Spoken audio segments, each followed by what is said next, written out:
The air in the Records Annex tasted like stale paper and ozone, a flavor Detective Sergeant Marcus Thorne had grown to despise over his 18 years with the Milwaukee PD. He wasn't supposed to be here. He was supposed to be tracking down the North Side Flasher, a mundane, if persistent, pervert who kept exposing himself near a daycare. Instead, his captain had sidelined him with a clerical task, digitizing the contents of the department's oldest, most sensitive cold case files before they were shipped off to the city archives black hole. Just get through these, Thorne. You're the only one I trust not to spill coffee on the Lindbergh kidnapping papers if we had them, Captain Davies had grumbled. Thorne was on box 14, labeled simply, Police Action Reports, 1980 to 1985. Most of it was petty theft, domestic disputes, and blurry photos of long-gone surveillance targets. Then, at the bottom, he found a manila folder thicker and stiffer than the rest. It wasn't a standard case file, it was a binder, wrapped in a brittle, yellowed plastic sleeve, and sealed with a length of faded, burgundy evidence tape. The handwritten label on the spine was unsettlingly formal, Unit 731, Special Incident Report, High Priority Restriction. Thorne frowned. Unit 731 wasn't a precinct, and it wasn't a task force he recognized.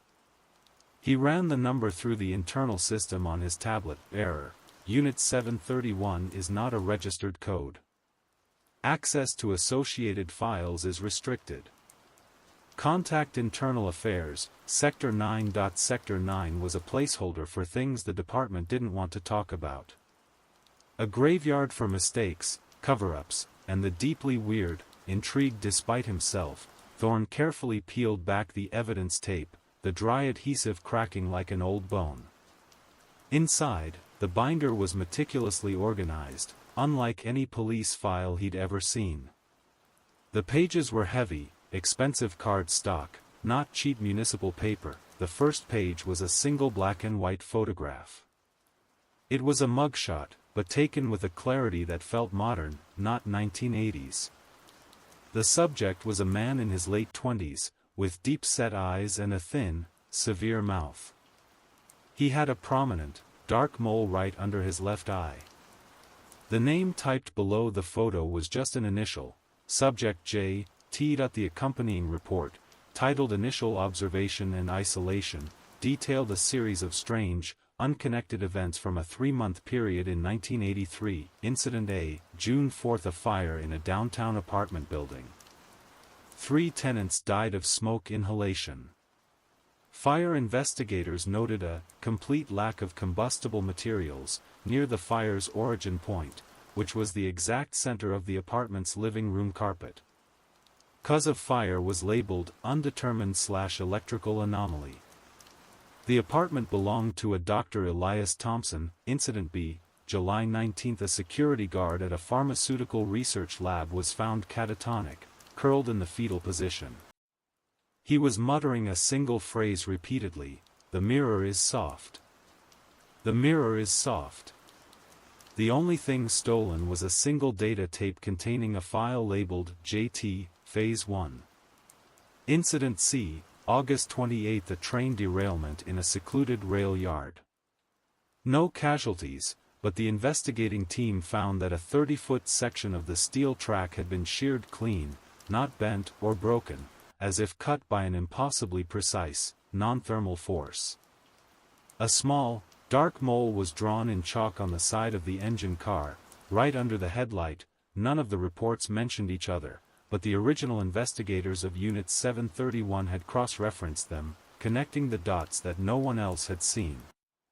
Below the list was a chilling, handwritten summary from a Detective R. H. Monroe, dated September 1, 1983. Subject J. T. is not a common criminal. He does not seek material gain or vengeance. He is a disruptor. The method is secondary to the psychological terror of the impossible. We are dealing with an intelligence that does not abide by the constraints of consensus reality. Reclassification from high-priority suspect to extremely high-risk entity is approved. Containment is now the primary objective. We need to find the nexus of his operation before he breaks through the threshold. Thorne felt a bead of sweat trace a path down his spine. This wasn't a cold case, it was a suppressed report on something that sounded more like a science fiction movie than a police matter. He flipped the page. It was a ledger of expenses for Unit 731. The dates were recent. Not 1983.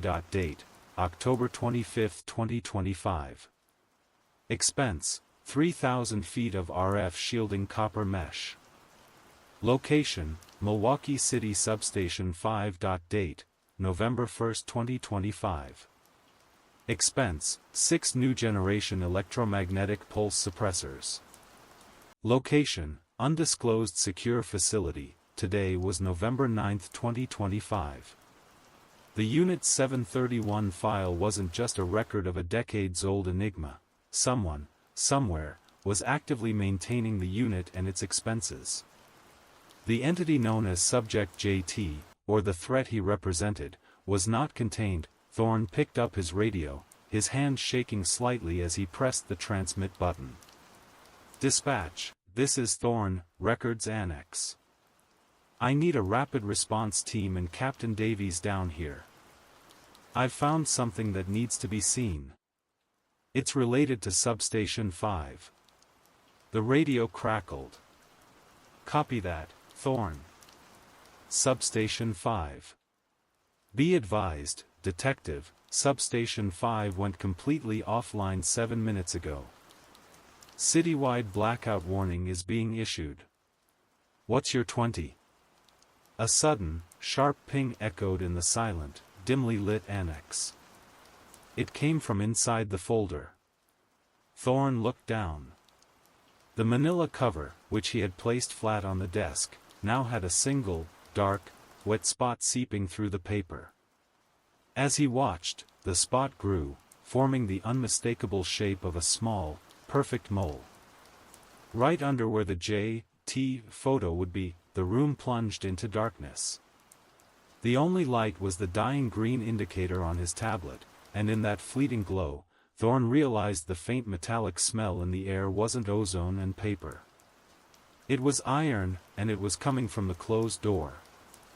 The darkness was absolute, thick, and suffocating, swallowing the meager light from the street lamps outside the annex windows. Detective Thorne dropped the heavy manila folder, the silence of its impact unnervingly loud. His heart hammered against his ribs, not just from the sudden darkness, but from the realization that the entity in the file, Subject J.T., had just been directly linked to a citywide power outage. And the mole. The sickening, impossible mole seeping through the decades-old paper. Dispatch. Code 3. Records Annex. Thorne yelled into his radio, but only static answered.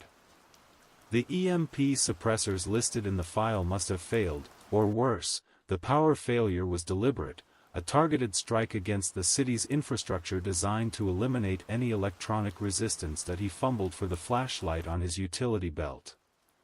The beam cut a narrow, shaky path through the gloom, illuminating the door. The air felt heavy now, charged with a damp cold that sank deep into his bones. That he took 2 cautious steps toward the door, his hand instinctively going to the Glock holstered at his hip. That's when he saw it wasn't the door itself, but the glass pane of the small, square window set into it. The glass was perfectly intact, yet it was weeping. Not water, but a viscous, dark fluid, a slow, syrupy black that looked like motor oil mixed with blood. It pooled on the concrete floor, reflecting the faint green light of his tablet screen like a puddle of liquid shadow. Thorne didn't need forensics to tell him what he was smelling now, the sharp, metallic tang of ozone and fear. He aimed his flashlight at the window again. The seepage wasn't coming from the outside, it was generating from within the glass itself, as if the physical barrier was liquefying from the inside out. That he backed away slowly, training his flashlight beam back toward the interior of the annex. The room was a labyrinth of metal shelving units, each stacked floor to ceiling with boxes of forgotten municipal history, containment is now the primary objective, Detective Monroe's note had warned. Before he breaks through the threshold. Threshold, Thorne whispered. He finally understood. This room, the Records Annex, wasn't just a storage facility. It was a holding cell. Unit 731 wasn't searching for J.T., they were containing the evidence of him, trying to suppress his impossible reality. A low, scraping sound echoed from the far end of the aisle. It was the sound of something heavy dragging across concrete, like a concrete block being slowly pulled by an enormous chain. Thorne's hand gripped the pistol. Police. Identify yourself. The scraping stopped instantly. The silence that followed was worse than the noise. He took a deep breath, fighting the urge to empty his clip into the darkness.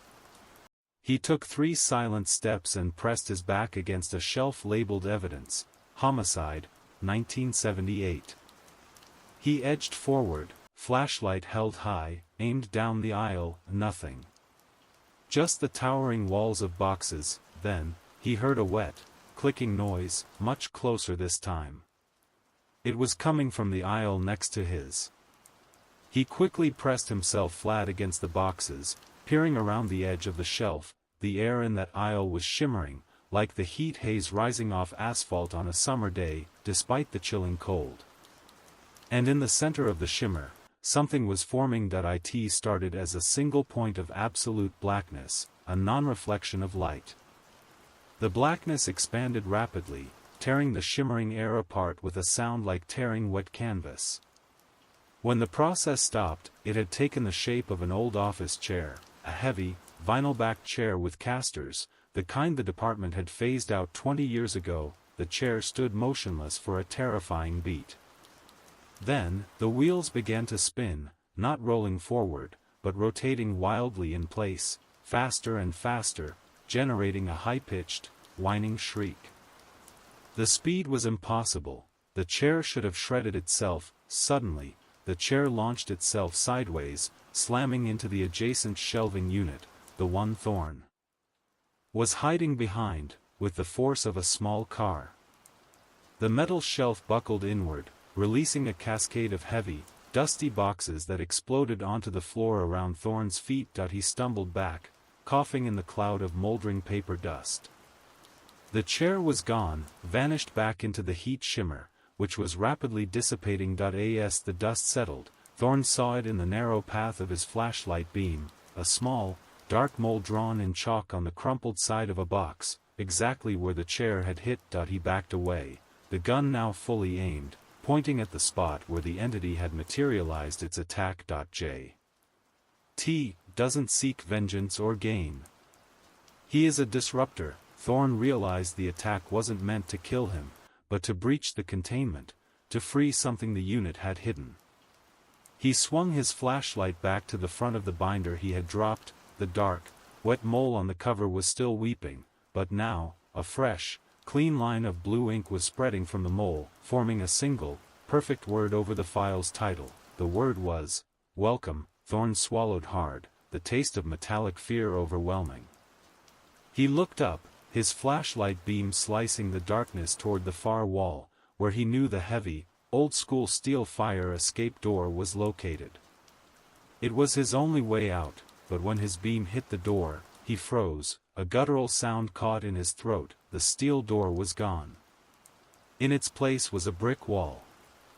And embedded perfectly into the center of the masonry was a small, ornate, brass-framed mirror. It was reflecting nothing but the blackness behind him, and from the glass, a voice, dry and rasping, like paper tearing, echoed the words of the pharmaceutical guard. The mirror is soft, detective. And you are standing right on the threshold. The sound of his own heavy breathing was the loudest noise in the dark annex. Detective Thorne felt a wave of icy dread wash over him. The steel fire escape door, his only guaranteed exit, was now replaced by a flawless brick wall, and embedded within it, the mirror. An impossible, seamless transition. Who is this? Show yourself. Thorne demanded, his voice cracking only slightly. He kept his Glock raised, the barrel trembling as he aimed it squarely at the center of the brass-framed reflection. The dry, whispering voice came from the mirror again, sounding closer now, as if the brass frame acted as a resonating chamber. "Show myself? I am everywhere you aren't looking, detective. I am the gap between the facts. The anomaly that forced Unit 731 to exist in the first place." A slight, almost amused sigh followed. "You brought me my history. Thank you. It helps with the re-entry." Thorne took a tactical step to his left, breaking the direct line of sight with the mirror, though he knew J.T. was not a physical threat in the traditional sense. His threat was reality itself. The expenses. The copper mesh. "Substation 5, Thorne stated, trying to force the conversation onto solid, procedural ground. "You were contained. What happened recently? Why did you breach containment now?" "Ah, the little toys they built to try and keep the universe neat," the voice mocked. "The RF mesh shields the frequencies of observation. The EMP suppressors keep the city from knowing the laws of physics are negotiable. But Unit 731 got sloppy. They focused on suppressing the signal, not the source." The light on Thorne's tablet, lying on the floor, suddenly flickered violently. The green display dissolved into a mess of red and white static, and a distorted, high-pitched scream blared from its tiny speaker, a noise that hurt the inner ear. Thorne instinctively kicked the tablet away. The screaming stopped, the voice continued, patient and chilling. "The source, detective, is belief. Their containment was weakening because the people running Unit 731, the people who knew I was real, were dying, retiring, losing faith. They were replacing the experienced, terrified agents with young, skeptical analysts. Doubt is a hole in the wall. And a hole is all I need to step through." A new sound started. A soft thump, thump, thump, like a muffled drumbeat coming from somewhere above. Thorne glanced up at the ceiling, then back at the brick wall. "What do you want?" "I want the file," the voice said simply. "The binder you dropped. It holds the methodology of my previous appearances. It shows the weak points in your reality structure that I exploited in '83. I need to know what they know, so I can exceed it." Thorne looked down at the floor. The binder was 5 feet away, sitting in the dark puddle of the oil blood seepage. He couldn't see the mole on the cover in the darkness, but he felt its presence like a magnetic pull. Thump, thump, thump. The sound was getting louder, faster, and it was no longer coming from the ceiling. It was coming from the aisle just behind him. Thorne wheeled around, flashlight beam cutting into the darkness. A file cabinet, a large, 4-door steel unit, was positioned at the entrance of the aisle. It hadn't been there a minute ago. It was violently shuddering. Thump thump thump. One of the drawers, the third one down, suddenly burst open with tremendous force.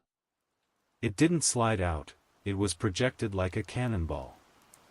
It flew past Thorne's head, scraping the adjacent shelf, leaving a deep gouge in the metal, and slammed into the opposite wall with a horrifying, crumpling noise. Thorne flattened himself against the shelving unit again, the smell of burnt metal and ozone now overpowering. The remaining drawers of the file cabinet began to slam open and shut in a rapid, arrhythmic pattern. Slam. Click. Slam. Click. Slam slam. Each slam was a concussive shockwave in the silent annex. Then, from the now open top drawer, something began to unspool. It was white and thin, a continuous stream of paper, like an endless roll of ticker tape.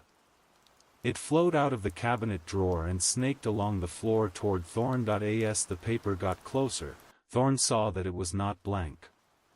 It was covered in densely typed text, pages and pages of police report transcriptions, all detailing the most horrific, unsolved crimes in the city's history. The text was blurred and ran together, but he could make out fragmented sentences.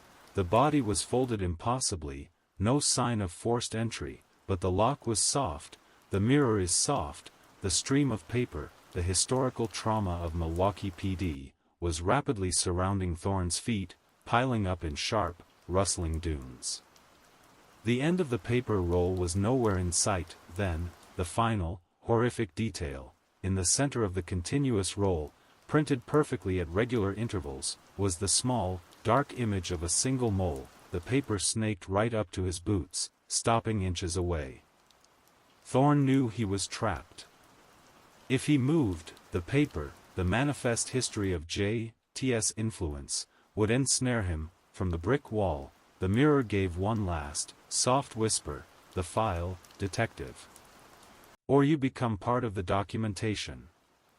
Thorne looked from the choking paper on the floor to the black reflection in the brass mirror, then down at the binder near the puddle of black ooze. He had a choice: step into the impossible, or risk being erased by it. He took a slow, agonizing breath, tightened his grip on the Glock, and prepared to take a step toward the core of the infection. Thorne's tactical training screamed at him, "Don't move toward the threat. Don't step into the unknown." But the physical manifestation of Subject J.T. had cornered him, weaponizing the city's forgotten tragedies. The rustling paper around his boots, printed with the dark, recurring mole, felt like the edges of a digital snare, ready to pull him into the archive of anomalies. "You can't have it," Thorne growled, defiance replacing fear. He took a heavy, deliberate step, forcing his boot down onto the stream of unspooling reports. The paper crunched, and a high-pitched, metallic whine immediately radiated from the file cabinet nearby, as if a circuit had been overloaded. "A poor choice, detective," the mirror hissed, its voice losing its smooth amusement and taking on a sharp, serrated edge. "Containment protocol requires immediate assimilation of disruptive elements." As the voice spoke, the entire wall of shelving behind Thorne began to vibrate violently. The metal groaned under the unseen pressure. Thorne glanced back just as the metal shelf labeled "Evidence, Homicide, 1978" buckled completely. Dozens of evidence bags, filled with brittle, decades-old physical evidence, blood-stained shirts, rusted knives, broken lock picks, tumbled down. Thorne ducked and sprinted across the gap toward the spot where he had dropped the Unit 731 binder. His foot slid on the slick, black oily substance that had leaked from the file's cover. He slammed into the floor, the wind knocked out of him, his flashlight skittering away into the darkness that he was momentarily blinded. Panic clawed at his throat. He blindly reached for the binder. His fingers wrapped around the stiff, heavy plastic sleeve. The moment he touched it, a shock like high-voltage electricity jolted up his arm, forcing a gasp of pain. But it was more than physical. A torrent of images and data slammed into his mind, fragmented glimpses of the original Unit 731 team, Monroe, the lead detective, staring with wide, haunted eyes at a blurry photograph, a schematic diagram covered in complex, forgotten Japanese characters, and a sound, a low, mechanical whirring that seemed to come from the deepest part of the earth. He squeezed his eyes shut, fighting off the psychic assault. He was holding the key to J.T.'s methodology, and the entity was fighting him for control. "Relinquish the information, Thorne." J.T.'s voice roared from the mirror, now sounding multi-layered and distorted, like several voices speaking in unison. "You are not compatible with the data stream. It will destroy your cognitive framework." Thorne, fueled by pure adrenaline, forced himself up, clutching the binder to his chest. He spotted his flashlight beam, casting a lonely, vertical line of illumination a few feet away. He crawled toward it, dragging the heavy binder. As he moved, the piles of archive paper began to twitch and writhe around his knees, the paper edges sharp as razors, trying to cut and bind him. He grabbed the flashlight, sweeping the beam toward the center of the room. He saw something move behind the steel file cabinet, not J.T., but a fleeting shadow, hunched and fast. It was a figure in a dusty, threadbare 1980s police uniform.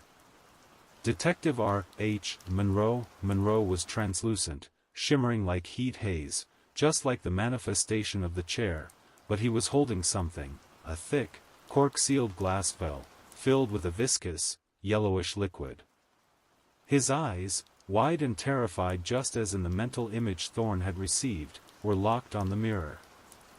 "The vial, Detective. Break the vial." Monroe's ghost voice whispered, faint and desperate, overriding J.T.'s booming presence. "It's a Phase 0 suppressant. It forces the local reality to prioritize the tangible. It will give you a window." The translucent figure lunged forward, throwing the vial across the floor. It skittered to a stop near the corner, close to the original black puddle. J.T. screamed, a sound that made the air feel thin and sharp. "No! That's a breach of my containment. That's the one thing that still works." Thorne had to choose: trust a desperate, ghost-like projection of a dead detective, or rely on his own diminishing options. He chose the living. He rolled toward the vial, abandoning the protective cover of the shelf, exposing himself to the center aisle. As he moved, the brick wall containing the mirror began to bulge outward, the bricks cracking and grinding against each other. Crack, a tremendous pressure built. Thorne reached the vial, snatching it up. Just as his fingers closed around the cold glass, the entire mirror in the wall shattered inward with a sickening sound of wet porcelain and tearing air. A shape emerged, a tall, emaciated figure, not made of flesh and blood, but of swirling static and liquid shadow. It had deep-set eyes, a thin, severe mouth, and the distinct, dark mole under its left eye. Subject J.T. had broken the threshold. Thorne didn't hesitate. He smashed the vial on the concrete floor, the cork popped free, and the yellowish liquid vaporized instantly into a thick, sickly sweet fog. The fog didn't drift, it snapped outward, filling the annex in a single, rapid shockwave. The effect was instantaneous and violent. The swirling shadow figure of J.T. staggered backward, his form momentarily flickering, becoming indistinct. The endless stream of archive paper around Thorne's feet stopped its movement and dissolved into dust, leaving only faint chalk outlines of the dark mole on the concrete. The steel file cabinet, which had been slamming its drawers open and shut, stopped mid-slam, its metal surface returning to its normal, cold temperature. Thorne was left kneeling in a silent, sweet-smelling fog, clutching the Unit 731 binder. The shadow of J.T. was gone, leaving only a lingering impression of coldness near the wall. He had bought himself a few seconds. The fire escape door, however, was still a solid brick wall. The suppressant had stabilized the immediate area, but the impossible change remained. Thorne pulled himself to his feet, panting, and looked down at the binder. The blue ink that had spelled out, "Welcome," was fading rapidly. He flipped the page, past the expenses, to the next section labeled Containment Measures, Phase 1. The first line, handwritten by Monroe, was a single, terrifying instruction: to achieve a secure retreat, subject must be anchored to a localized, tangible variable. The only consistent physical anchor is the original evidence log, case file 731A, which we secreted away. You must locate it. Its current position is the lowest point of the highest truth. Thorne's mind raced. He had no idea what the lowest point of the highest truth meant, but he knew one thing: he couldn't stay in the Records Annex. The effect of the suppressant was already dissipating. He needed to get out, and he needed the actual case file 731A. He aimed his flashlight at the only viable exit, the glass-paned main door, which was still covered in the dripping black ooze. He took 2 running steps, shouldered the heavy binder, and slammed his full weight against the door, breaking the fragile, weeping glass. He tumbled through the jagged opening and into the dimly lit hallway of the precinct's rear offices, leaving the fog-filled annex behind. He looked back. The door he had just broken through was already beginning to ripple, the glass spontaneously reforming, knitting itself back together with a wet, sucking sound. The black ooze was flowing back across the floor. Eager to reclaim the evidence, Thorne fled down the hall, the heavy Unit 731 binder clutched like a lifeline, knowing that somewhere, the true, original file was the only weapon that could stop J.T. Detective Thorne burst out of the rear office hallway and into the main corridor of the precinct's basement level. The emergency backup lights were sputtering erratically, casting the usually sterile passage in sickly green and orange flashes. The air here was less suffocating than the annex, but the silence was profound, a lack of activity that spoke volumes about the scale of the power outage. He checked his radio again. Still nothing but the dead hiss of static. J.T. had successfully isolated the area. Thorne leaned against the cool concrete wall, trying to catch his breath and make sense of the cryptic instruction left by the spectral Detective Monroe, the lowest point of the highest truth. The highest truth in a police station? That could be justice, the law, or the sworn oath. The lowest point? The deepest cellar?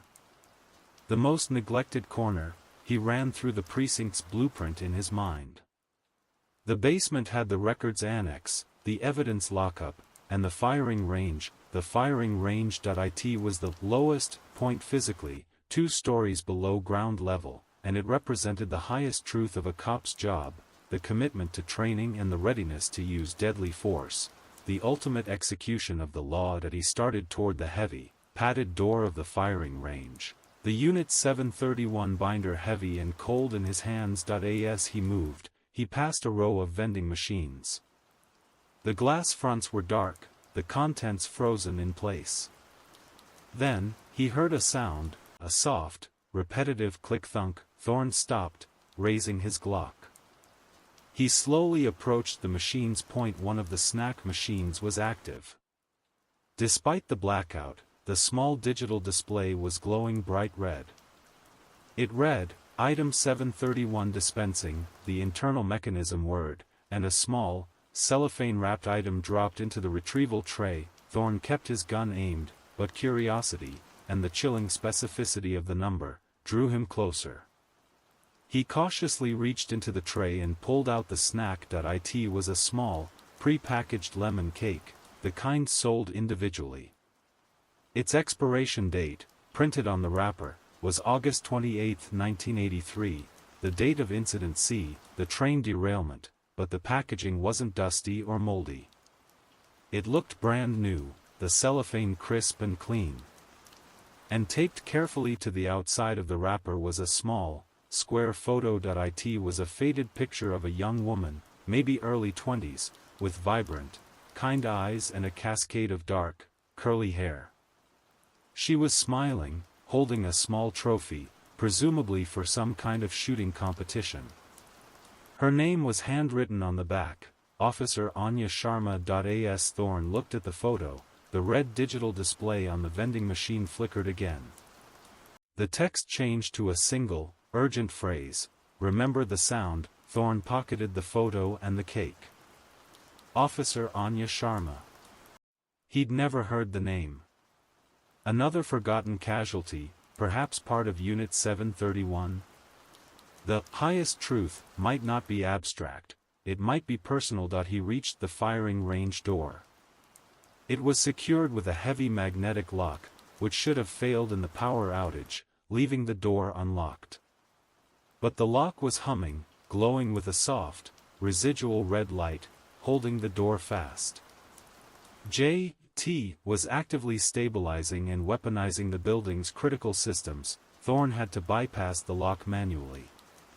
He retrieved a small, specialized toolkit from his belt. As he worked, he heard a sound from the main corridor, the way he had come.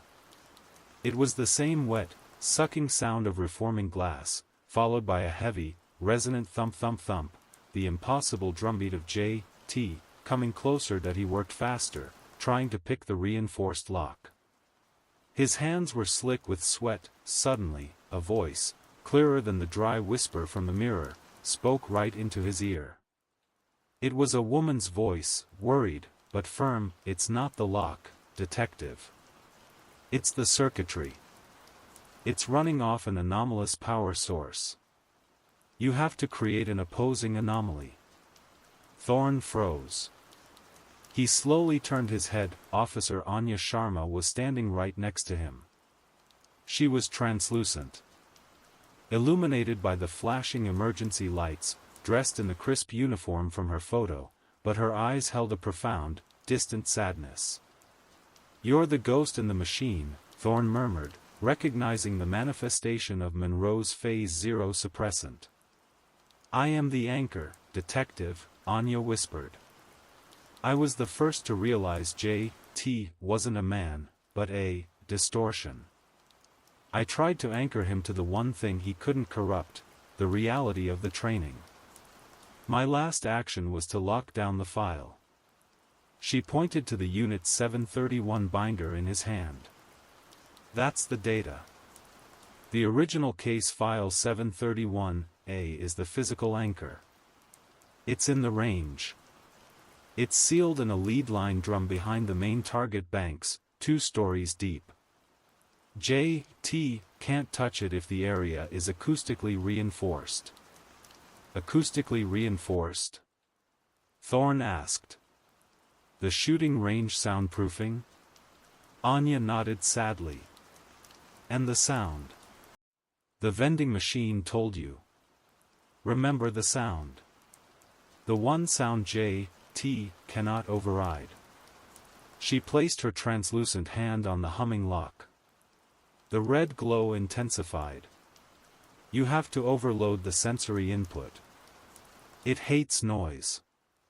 Real, loud, consistent reality." Thorne's mind connected the dots. The firing range had a small, dedicated ammunition locker, secured with a combination lock.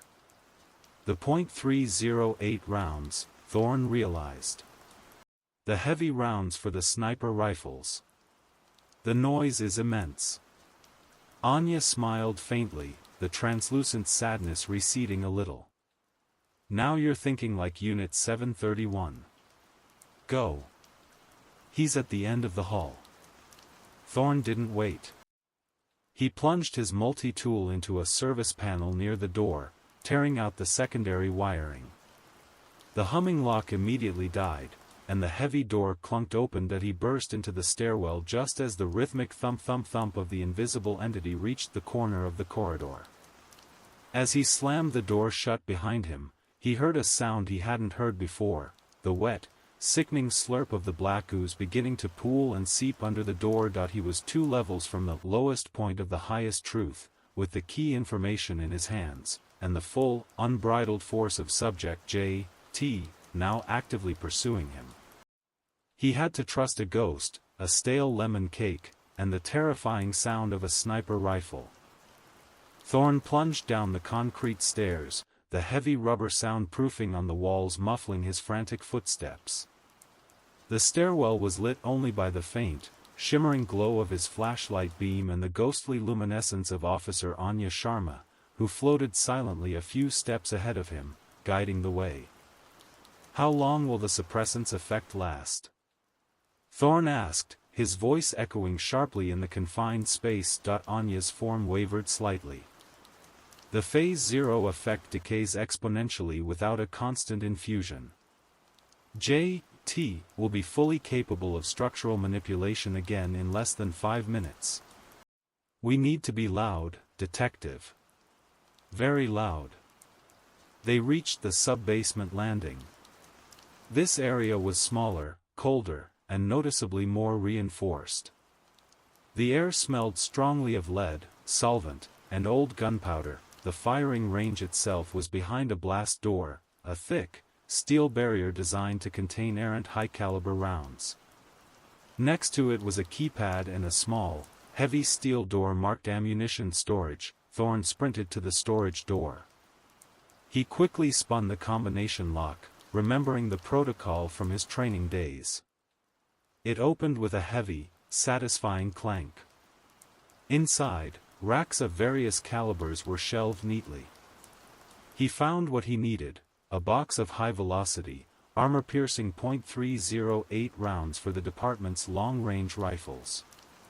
The rounds were specifically designed to punch through body armor, creating a profound, percussive shockwave. He grabbed the rounds and slammed the door shut, just as a deep, metallic boom resonated from the stairwell above.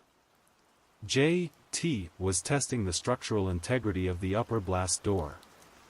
"The main targets, Detective," Anya urged, pointing to the end of the 50-meter range. "Behind the final bank. Look for the lead drum." Thorne kicked open the main range door and ran down the empty lanes. The firing range was a long, dark tunnel. Ventilation fans were quiet, and the target retrieval system was dead. He reached the end of the range, an area shielded by a massive, layered steel wall designed to catch the rounds. He swept his flashlight beam over the floor. Tucked into the corner, half hidden by spent shell casings and shredded paper targets, was a short, heavily reinforced drum made of dull, non-reflective metal, clearly lead-lined. It was secured with 3 thick, rusted chains and an industrial padlock. Thorne dropped the Unit 731 binder on the floor next to the drum. He needed a weapon, and he needed noise. He looked around. Leaning against the wall was a full-sized, pump-action shotgun, used for tactical training. He grabbed it, throwing a 3-inch magnum shell into the chamber. "The chains," Thorne muttered, aiming the shotgun. "The noise will be localized." "No, Detective," Anya cried, her voice strained. Her translucent body was flickering badly now. "He's right on the other side of the blast door. If you fire, the sound will dissipate into the soundproofing, and the shockwave will alert him to the exact location of the file. You need sustained, chaotic noise that will drive him back." The steel blast door at the entrance to the range suddenly began to bulge inward, the metal groaning like a tortured beast. The humming of J.T.'s power source was now a high-pitched, vibrating drone that set Thorne's teeth on edge. Thorne looked at the padlock on the drum.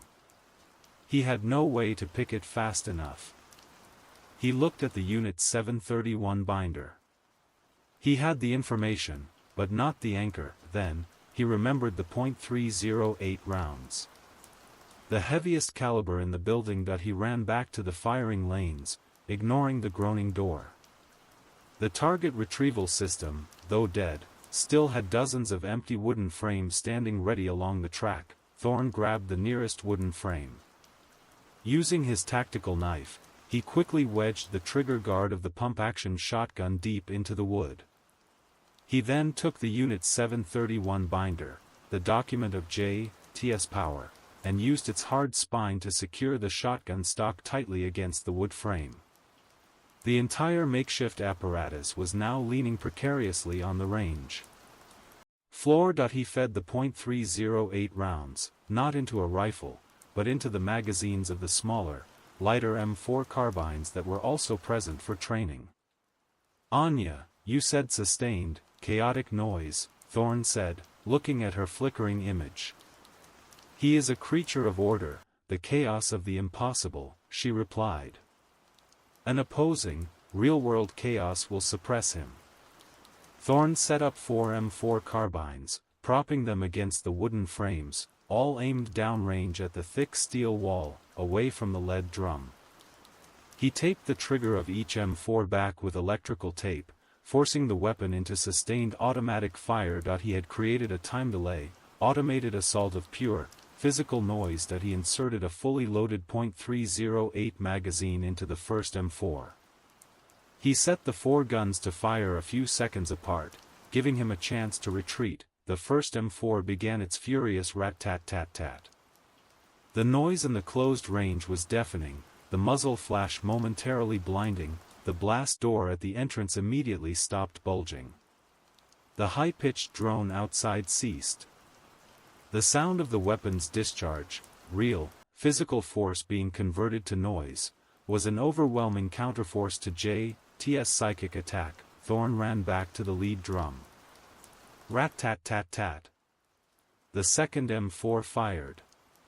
The noise was now a continuous, splitting roar. He grabbed the shotgun, aimed it at the padlock on the drum, and squeezed the trigger. Blam. The soundproofing absorbed the bulk of the shockwave, but the heavy magnum load vaporized the padlock. Thorne ripped the rusted chains free. Rat-tat-tat-tat. The third M4 added to the din. He threw open the heavy lead lid. Inside, wrapped in thick, protective wax paper, was a single, small, battered leather journal, the original case file 731A. Thorne grabbed it. The moment his fingers touched the journal's dry, brittle cover, the roar of the automatic weapon ceased. The silence was absolute and instantaneous, like a switch being thrown. The guns were out of ammunition. Anya's form, completely gone now, had left a final, urgent message ringing in his mind: he's through. Run. The journal is the only thing that can bind him. Thorne spun around. Standing perfectly still at the far end of the range, where the blast door had been, was a figure. It was the man from the photo, Subject J.T. No longer a shadow or static, he was corporeal, dressed in a sharply tailored, old-fashioned suit, his eyes burning with intelligent malevolence. He took one slow, deliberate step onto the range floor. You took my history, detective. I take yours. He didn't move fast, but the air around him began to warp. The steel-plated floor of the firing range began to bubble and flow like mercury, racing toward Thorne's feet. Thorne looked from the journal in his hand to the approaching, liquefying floor. He had seconds. The liquid steel of the firing range floor rippled toward Thorne, reflecting the flickering emergency lights in a sinister, mercurial sheen. Subject J.T. stood calmly in the entrance, the embodiment of impossible order, watching the chaotic disruption he had unleashed. The anchor is useless without the binding ritual, Detective J.T. said, his voice quiet, calm, and utterly devoid of emotion. You hold the record of my existence, but I possess the power of my presence.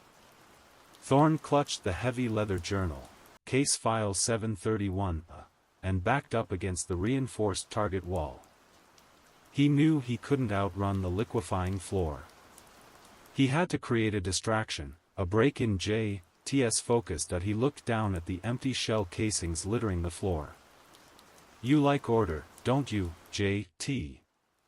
Thorne challenged, his voice steady despite the fear. You reorder reality. You cut steel, you liquefy floors. You're a meticulous monster. J.T. inclined his head slightly. Meticulousness is the key to all advanced disruption. Chaos is simply order you haven't recognized yet.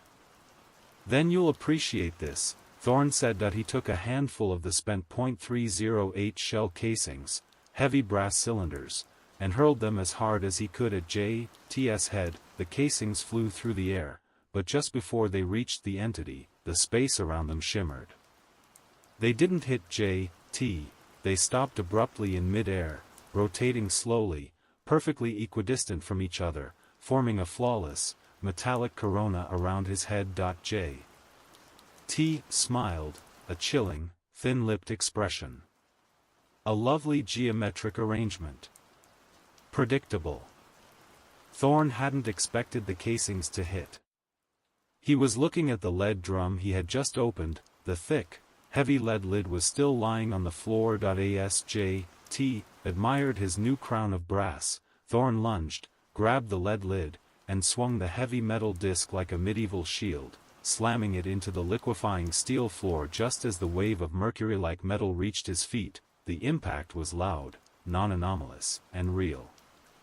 The flowing metal recoiled for a brief moment, splashing back a few feet as if hitting an electric fence. Lead, Thorne realized, was the counteragent to J.T.'s chaos, the pure physical shield that Unit 731 had used. J.T.'s eyes narrowed, his serene expression finally breaking. Unnecessary force. Crude.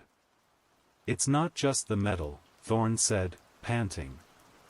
It's the journal. He held up the leather journal in his free hand. Monroe wrote that you are anchored to the physical record. Your entire existence here is a reaction to this book. You need the book to exceed your previous limits. That means I have something you want. He flipped open the journal. The pages were covered in dense, spidery handwriting, mostly in arcane shorthand and Latin, interspersed with drawings of complex geometric symbols. What is the binding ritual, J.T.? Is it written in here? Thorne pressed. Is it something I have to read? J.T. took another step forward. The remaining shell casings snapped out of their perfect orbit and slammed into the lead wall behind Thorne with the force of bullets. You are bluffing. You cannot read those symbols. They require a specialized knowledge base, one that died with Unit 731. Thorne stared at the pages. The handwriting was indeed impossible to decipher, but one thing was visually clear: the journal was filled with precise, detailed drawings of the dark, circular mole that marked J.T. Then, a small, faded notation on the bottom of one page caught his eye. It was written in plain English, almost hidden beneath a large diagram of a complex spiral. The bindingis not the reading, butant operator reflection operator of the operator origin operator. The origin. Thorne thought back to the initial report, Incident A, Dr. Elias Thompson's apartment fire. And the mirror. The mirror in the brick wall. Thorne glanced at the lead drum. Inside, the bottom lining was clean, reflective lead, a perfect, dull mirror. He took a risk. He slammed the open journal down onto the reflective base of the lead drum. He carefully flipped the cover and the first few pages back, exposing a full-page diagram of the spiral and the mole. The diagram was now perfectly reflected in the lead. The effect was immediate. J.T. screamed, not the multi-layered scream from before, but a high, singular cry of absolute pain. His corporeal form flickered violently, and he pressed his hands to his temples. The liquefying floor instantly solidified with a jarring clang. The reflection is the trap. J.T. shrieked, his voice breaking. It forces the anomaly back into the documented origin point. Thorne realized what the binding ritual was. The journal wasn't the key, it was the template. J.T. was anchored to his documented history, and reflecting that history back onto him, using the pure, non-corrupted medium of the lead drum, was forcing him back into the file. Thorne reached out and grabbed the shotgun, which was still leaning against the wooden frame. He ripped the last remaining .308 round out of his pocket and loaded it. You wanted my history, J.T., Thorne said, aiming the shotgun not at J.T., but at the open journal reflected in the lead. You're getting the final chapter. No. If you destroy the anchor, you destroy the containment field. I will be everywhere. J.T. roared, his body shrinking, beginning to dissolve into a thick, swirling static. Thorne ignored him. He knew J.T. would be everywhere anyway if he failed to contain him. But destroying the anchor might not destroy the memory of him. He squeezed the trigger. The blast was concussive. The .308 round, fired from the close range of the shotgun, struck the heavy leather journal with a terrifying impact. The book, the original case file 731A, exploded into a shower of paper fragments, lead dust, and shredded leather. The blast didn't just destroy the journal, it created a devastating, localized shockwave, the lead drum bottom, which had been reflecting the key diagram, buckled inward. The lead fragments mixed with the paper confetti, and the heavy air in the firing range screamed. T, who was still standing at the entrance, half dissolved into swirling static, let out one final, agonizing, non-human shriek, a sound like 1,000 radios being tuned across dead frequencies at once. The static figure of subject J.T. didn't vanish, it violently compressed. All the swirling energy, the shadow, the malevolence, and the impossible chaos was suddenly sucked inward, focusing into a single, dense, black point of nothingness where J.T. had been standing. The black point pulsed once, like a dying star, and then disappeared, leaving only a lingering chill and the smell of ozone. Thorne staggered backward from the force of the blast, his ears ringing, the shotgun falling from his numb fingers.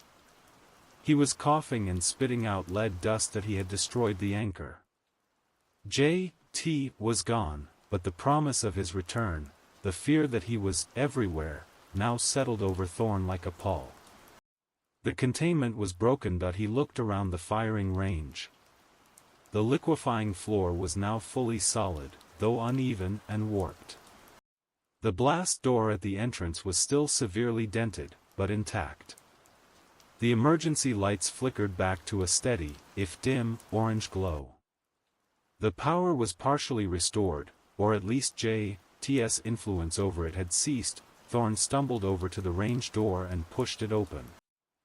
The stairwell was silent. He cautiously ascended 2 flights of stairs, back toward the main basement corridor. When he reached the top, he found the hallway exactly as he had left it, except for 2 critical changes. First, the black, oily seepage that had been oozing under the firing range door was gone. The floor was dry, stained only by typical precinct grime. Second, the main corridor was no longer empty. 2 officers, uniformed and armed, were standing near the Records Annex entrance. They were young, serious, and looking at the jagged hole where Thorne had burst through the glass door of the annex. Sergeant Thorne, one of the officers, a clean-cut rookie named Miller, asked with confusion, his hand resting near his sidearm. "We were directed here. Dispatch said you put out a 10-33, officer in distress, then your signal went dead.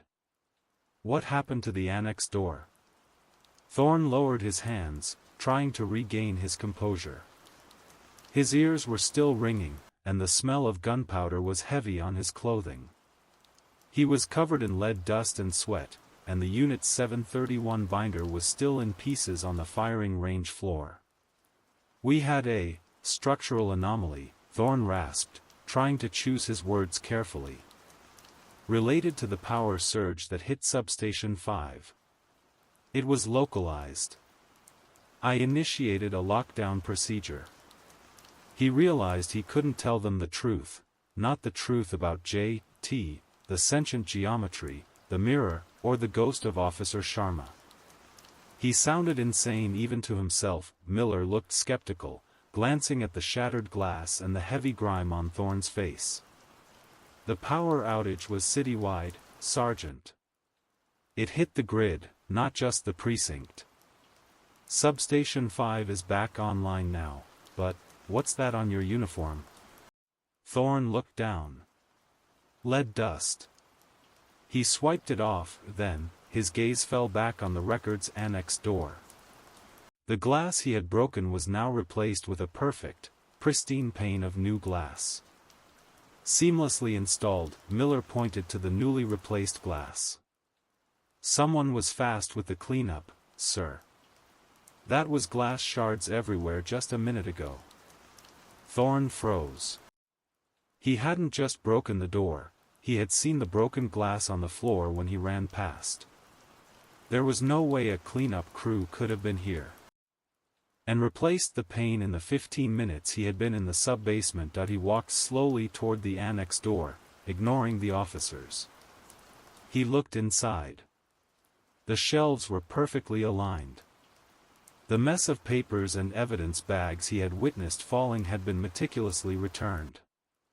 The air was back to the scent of stale paper and ozone. He walked to the desk where he had found the binder. It was gone.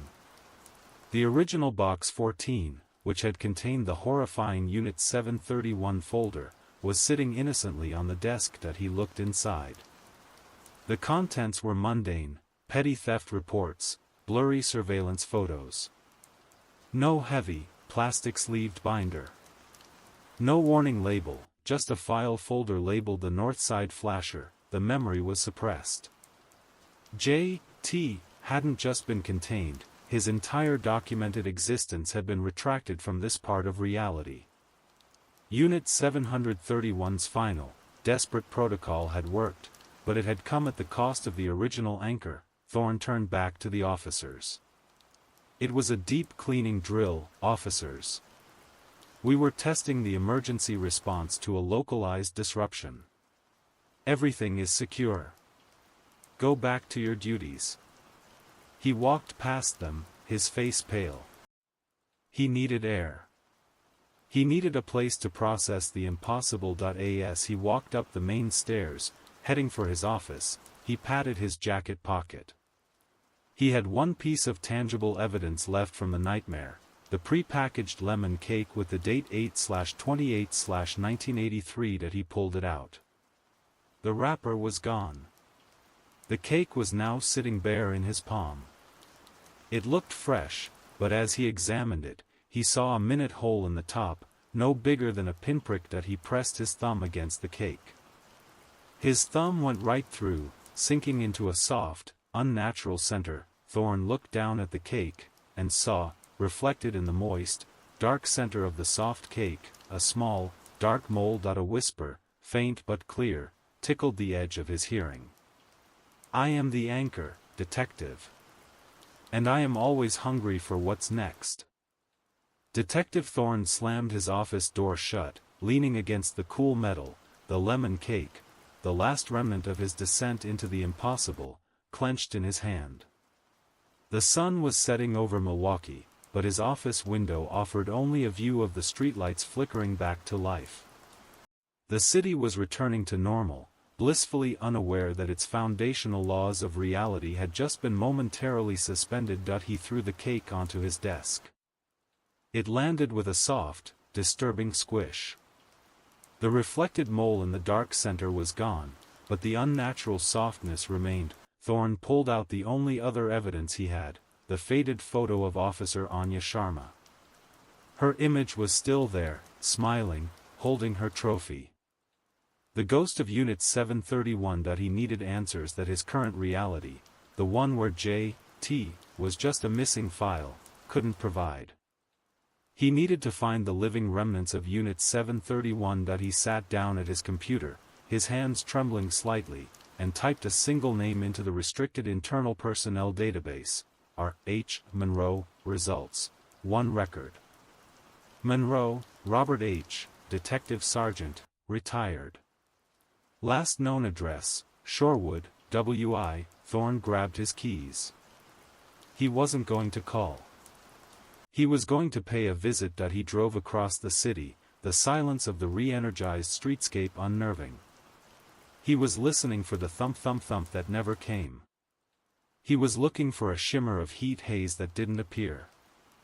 J.T. had retracted, but Thorne knew the entity was still present, observing, waiting for the suppression to fully fail. Monroe's house was a modest, well-kept bungalow in an upscale suburb. Thorne approached the porch and rang the bell. The door was opened by an elderly man with sharp, tired eyes and an impeccably neat cardigan. He had the unmistakable bearing of a man who had seen too much. Detective Sergeant Robert Monroe? Thorne asked. Monroe paused, his eyes traveling over Thorne's rumpled, dusty suit and the lingering tension in his shoulders. He didn't ask what precinct Thorne was from. He simply stepped back. Come in, detective. You've been exposed, Monroe said, his voice a low, gravelly whisper.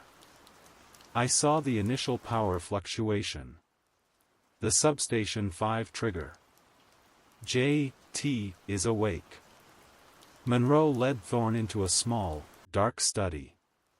The room was lined with shelves, not of books, but of old, disassembled communication equipment, radio transmitters, copper wiring, and large, antiquated rheostats. It looked like the workshop of a man actively trying to suppress ambient electromagnetic frequencies. Thorne didn't waste time. He pulled out Anya Sharma's photograph. Anya Sharma, Thorne said, placing the picture on a heavy, wooden desk. The firing range. She helped me. She was a Phase Zero suppressant, a ghost anchored to the reality of the training. What was the origin? Monroe's gaze softened slightly as he looked at the photo. Anya, she was the best of us. She was JT's first successful infiltration target. She didn't die in the line of duty, she died in a structural anomaly fire in that downtown apartment building in '83. Incident A. Thompson's apartment, Thorne realized. Dr. Elias Thompson. Thompson was the theoretical physicist who cracked the mathematical basis for JT's existence, Monroe explained, his voice dry. JT is not an alien or a demon. He's a localized, highly intelligent breach of the zero-sum law. For every impossible thing he does, liquefy steel, create a wall, he has to draw the energy from a verifiable, physical origin point. Monroe pointed to the photograph. Anya wasn't an anomaly, detective. Her death was. It was too perfect, too clean. JT used her death, the trauma, the tragedy, the unanswered question, as his origin point. Every time he manifested, he anchored himself to the energy of that unsolved case. Anya became the constant, the physical proof of his first major disruption. Thorne gripped the edge of the desk. The journal, Case File 731, was the binding ritual. The reflection forced JT back into the documented origin point. I destroyed it. The binding is broken. He said he's everywhere. Monroe nodded grimly. Yes. And that's what JT wants. The journal was containment. Now he has no physical anchor to his past. He can create a new origin. And if he's everywhere, he needs a new focal point to materialize. Monroe walked over to a map of Milwaukee hanging on the wall, riddled with colored pins. The most recent pin was bright red, centered on a location near the downtown area. Unit 731 was forced to keep operating in secret, Monroe said, tapping the red pin. We were tracking JT's movements, his increasing proximity to high trauma, high population areas. We theorized that to fully manifest, he needs a new origin that is massive, public, and unquestionable. He turned back to Thorne, his eyes cold with fear. He needs a public trauma so large, so undeniable, that the entire city's reality shifts to accommodate it. A new incident A that is far beyond a simple fire. Monroe picked up a small, folded newspaper clipping from his desk. He handed it to Thorne. The headline was 3 days old, Milwaukee Marathon set for tomorrow morning, 20,000 runners expected. He's going to use the race, detective. The physical exertion, the immense concentration of witnesses, the guarantee of localized, catastrophic chaos. He's going to manifest his new origin right in the middle of it. If he pulls this off, he won't be suppressed for another 40 years. He'll be permanent. Thorne looked at the clipping, then back at Monroe's study, filled with obsolete suppression equipment. The journal is gone. How do we stop him? Monroe gestured to the wall of communication gear. We can't fight him with paper anymore. We have to fight him with frequency. JT exists by bending the observable universe. We need to create an opposing signal, a sonic anchor, that is so consistent, so perfectly ordered, that it forces the anomaly into a localized, predictable field. We need to find the specific frequency that repels him. And what is that frequency? Thorne demanded. Monroe gave a tired, knowing smile. It's the one thing that Unit 731 never managed to achieve in a controlled environment. The pure, untainted note of the human subconscious, the sound of absolute, unblinking focus. We need to find the subject who can produce it, record it, and broadcast it over the race course. Thorne remembered the message from the vending machine, the one thing Anya had tried to tell him. Remember the sound. He looked at his watch. The marathon started at 7 a.m. In less than 12 hours. Thorne stared at the marathon clipping, then at the wall of esoteric equipment. The impossible task, finding the pure, untainted note of the human subconscious, felt like a dead end. How do you even measure that, Monroe? We're cops, not quantum physicists. And the marathon starts in the morning. Thorne ran a hand through his dusty hair. Monroe calmly retrieved a small, cylindrical device, an old-fashioned reel-to-reel tape recorder, and placed it on the desk. We measured it in 1983, Detective.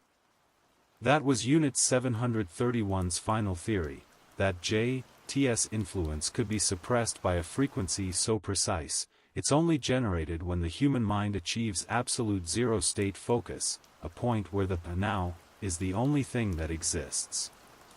Monroe leaned closer, his eyes intense. We found a handful of individuals who could produce that frequency under extreme pressure. Competitive athletes, bomb disposal experts, deep-sea divers. But the purest signal came from an extreme distance runner. A marathoner. They enter a state of sensory deprivation, the runner's high, where the body is agony, but the mind is perfectly blank. We tried to record it, Monroe continued, pointing to the tape recorder. Anya and I. We tried to record the sound of a runner in a deep trance state, hoping to use the frequency to jam JT. But JT was already active, and he knew what we were doing. He used the incident C train derailment, the chaotic metal shearing, to corrupt the final recording. Thorne picked up the old recorder. So, the final recording is corrupt. Where is the runner? The one who produced the original sound? The runner was named Laura Jensen, Monroe said softly. She was part of a special military exercise program, highly focused. After our failed attempt, Unit 731 placed her in protective custody under a new identity. We needed her, alive and whole, as a potential future anchor. Monroe walked back to his filing cabinet, the physical one, not the anomalous one. He pulled out a single, heavily encrypted index card. She lives under the name Laura Davies. She's working as an emergency medical dispatcher for the county. Her current location is secure, but the precinct has her contact information. Thorne felt a sudden, cold jolt of recognition. Davies. Captain Davies. His superior who had assigned him the annex duty. Captain Davies is her relative? Thorne asked. No, Detective. Captain Davies is Laura Jensen, Monroe stated flatly. She changed her first name, not just her last. She's been hiding in plain sight, managing the chaos of the city every day, knowing she's the only person who can generate the frequency to stop JT. She's the highest truth, contained at the lowest point of the command structure. Thorne finally pieced together the fragments, Davies sidelining him to the archives, placing him near the suppressed file, knowing the blackout would happen. She was setting up the board, giving him a chance to find the truth without her involvement. She's anticipating the attack, Thorne realized. She must know the marathon is the new origin point. She's prepared for it, Monroe corrected. She retired from running, but she maintained the discipline. But she can't just run on the course, she needs the physical trauma, the isolation, the adrenaline, the zero-state focus, to produce the signal. She needs to feel the full weight of the trauma J.T. is about to inflict. Thorne looked at the old tape recorder. We need a device to measure the frequency and a way to broadcast it over a marathon course. A radio signal large enough to override a power grid disruption. Monroe's gaze went back to his wall of equipment. I spent 30 years building a replacement for the compromised signal device. The transmitter array is already set up.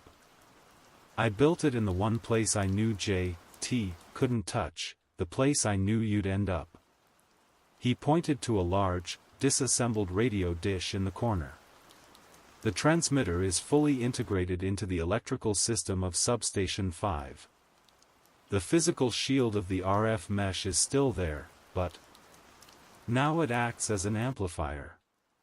If we can get a clean audio feed from Captain Davies, Laura Jensen, into that substation, the signal will broadcast across the entire downtown area, stabilizing reality right in the middle of the marathon.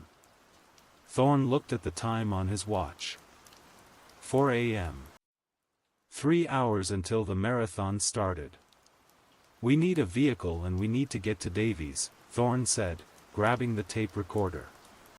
No, Monroe said, his face hardening. Davies won't break her cover, and she won't run unless the threat is imminent and undeniable. You need to get to the marathon route, find the central broadcast tower near the start line, and wait for the attack. When J.T. begins his manifestation, when the impossible starts to happen, that's when you call Davies and put her on the line. She'll know what to do. Monroe handed Thorne a heavy-duty, military-grade field headset with a thick microphone. This is specially shielded. Connect the microphone to this input on the tape recorder. When you activate the recorder, the headset becomes the direct audio feed into Substation 5. Thorne nodded, gripping the headset and the recorder. He was the courier for the city's salvation. There's one more thing, Monroe said, his voice dropping to a whisper. J.T. knows you destroyed the journal. He knows you hold the key to the new binding. He will be watching you. Be prepared for his final disruption. Thorne left Monroe's house with the precision audio equipment, the reel-to-reel recorder and the specialized headset, feeling the weight of the city's fate in his hands. He was no longer a detective solving a crime, he was a technician executing a desperate counter-protocol against a sentient impossibility that he drove straight to the designated marathon starting area downtown. It was 6:30 a.m. Dawn was breaking, illuminating the thousands of runners already gathered, stretching, and waiting. The atmosphere was electric, filled with human aspiration and nervous energy, the perfect, concentrated field of human focus that J.T. needed for his new origin. Thorne bypassed the main crowd and found the mobile broadcast unit, a large, unmarked white van parked near the starting arch. This was the hub for the city's emergency communications and localized signal boosts. He recognized the unit from previous police details that he quickly found the lead engineer, flashing his badge and giving a clipped, official command: emergency frequency override. I have a specialized, police-level counter-signal that needs to be routed through Substation 5's main amplifier. I need access to your primary audio feed line, now. The engineer, frazzled by the early start and the recent blackout, hesitated only briefly before the urgency in Thorne's eyes convinced him. He routed a thick, industrial audio cable from the broadcast van into the open air. Thorne connected the cable to the reel-to-reel recorder. The circuit was complete. Now, he needed the signal that he backed away from the van and pulled out his phone, dialing a number he never thought he'd use for a panic button. Captain Davies. The phone rang twice, then a steady, calm voice answered.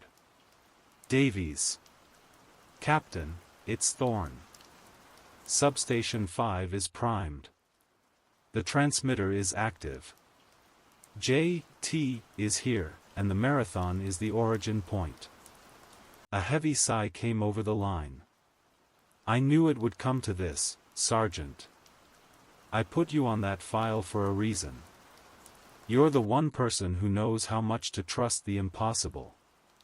Monroe said you have to run, Thorne stated. You have to reach the zero-state focus. I have the shielded microphone, but you need to be on the ground, creating the trauma. I am already dressed, Sergeant, Davies replied, her voice tightening with resolve. I'm heading to the starting line now. JT will be waiting for the peak of the crowd's energy, the starting gun. That's when his influence will begin. As if on cue, a loud, celebratory bang of the starting pistol echoed across the plaza. The crowd surged forward. The Milwaukee Marathon had begun. Thorne saw Davies, Captain Laura Jensen, pushing her way through the runners, her face set in a grim mask of determination. She was wearing simple black running gear and a baseball cap pulled low, but then, the atmosphere changed. It wasn't the sudden silence of a power failure, but something far more unsettling. The massive, brightly colored vinyl banner stretched across the starting arch, the one reading, Milwaukee Marathon, Find Your Limit, began to sag and droop. Not from wind or structural failure, but as if the physical fabric of the material had momentarily lost its rigidity. A wave of confusion rippled through the running crowd.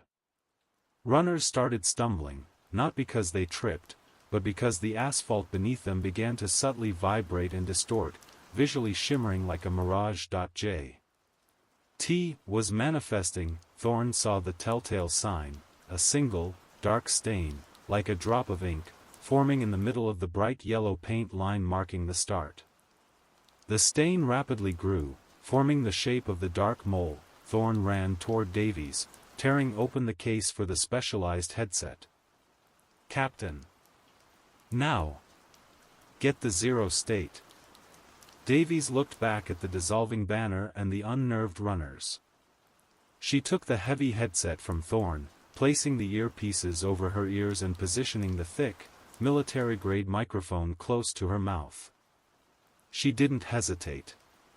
She started running, not a sprint, but a steady, focused pace, weaving through the panicked crowd. Thorne quickly plugged the headset into the reel-to-reel recorder, hitting the record button. The tape began to turn with a soft whir. The live feed from her microphone was now streaming directly into the Substation 5 amplifier. As Davies ran, the first major disruption hit. The large, digital clock counting the race time on the starting arch flashed violently. The numbers dissolved into complex geometric symbols, spirals, impossible angles, and then, a series of coordinates. JT was actively trying to rewrite the physical reality of the event. Then, a localized sound began, the low, grinding, thump-thump-thump that Thorne knew meant JT was physically consolidating. The sound was coming from the center of the road, right behind Davies. Davies was running harder now, her breath coming in ragged gasps. She was fighting her exhaustion, forcing her mind to go blank, seeking the painful limit that would trigger the zero state. It's working. Thorne yelled into the empty air, watching the VU meters on the tape recorder, but then, the microphone feed cut out, the meter dropped to zero. The whirring of the tape recorder was the only sound. Thorne looked at the recorder in horror. He checked the connections, they were solid. JT hadn't destroyed the equipment, he had created a localized silence around Davies. He was isolating her from the very signal she was trying to create. Davies stopped running, gasping for air, her face wet with sweat and fear. She looked back at Thorne, the heavy headset silent on her ears. JT's consolidated form began to rise from the dark mole on the asphalt, a towering figure of shimmering, chaotic static, dressed in the severe suit. He was manifesting right on the marathon course, in front of thousands of witnesses. "The anchor is broken, Laura Jensen," J.T.'s voice boomed, now echoing across the entire plaza, loud and dominating. "You cannot be heard. Your trauma is now mine to define." The massive, shimmering figure of Subject J.T. towered over Captain Davies, the localized silence around her an impenetrable field. The ambient crowd noise, the sirens, and the frantic yells of the other runners faded as J.T. prepared to solidify his new origin, the catastrophic trauma of 20,000 witnesses. "The purity is irrelevant if the signal is not sent," Laura J.T. boomed, his voice a psychic assault on everyone within 50 feet. "The silence is the final suppression. You are isolated."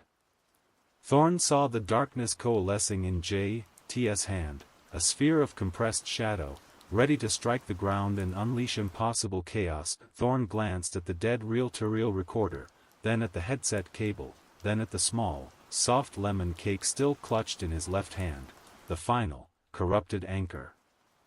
The entity was focusing all its reality-bending power on maintaining that bubble of absolute, uncorruptible silence around Davies' microphone. Thorne realized the counter-protocol wasn't to produce a clean frequency, it was to introduce a corrupted, overwhelming reality that J.T. couldn't instantly process or integrate into his perfect field of silence. That he pulled the Glock from his holster, aiming it low.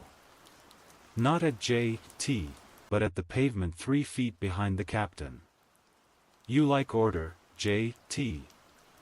Here's a disruption that you can't suppress." Thorne screamed. He squeezed the trigger. Blam! The gunshot was concussive, raw, and physically real, a non-anomalous, overwhelming shockwave of sound, odor, and force. The sound hit the localized silence field, not breaking it, but violently rippling it, causing the bubble to momentarily flicker and destabilize. In that split second of acoustic vulnerability, Thorne lunged. He didn't have time to re-establish the wire. He reached the captain, grabbed the field microphone near her mouth, and violently slammed the corrupted lemon cake onto the mic grill, mashing the soft, dark center of the impossible food deep into the sensitive electronics. The action was crude, violent, and perfect.